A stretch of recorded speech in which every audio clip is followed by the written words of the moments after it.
음,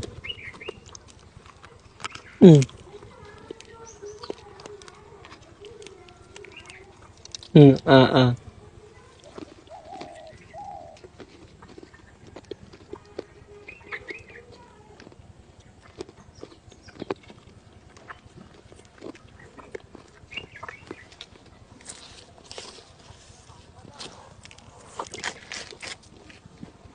দোস্ত, সেই সেই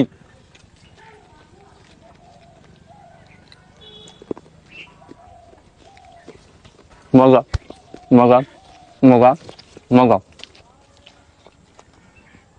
আহ আহ দেখছেন কি সুন্দর আমি খেয়ে ফেললাম। অবশ্যই আপনারা আমাকে বেশি বেশি কমেন্ট করেন, পরবর্তী ভিডিও ভাতের সাথে আমি কি ভর্তা করে খেয়ে আপনাদেরকে প্রমাণ দেখাতে পারি। আমি কোনো মিথ্যা কথা বলি না। অসম্ভবকে সম্ভব করা এই 20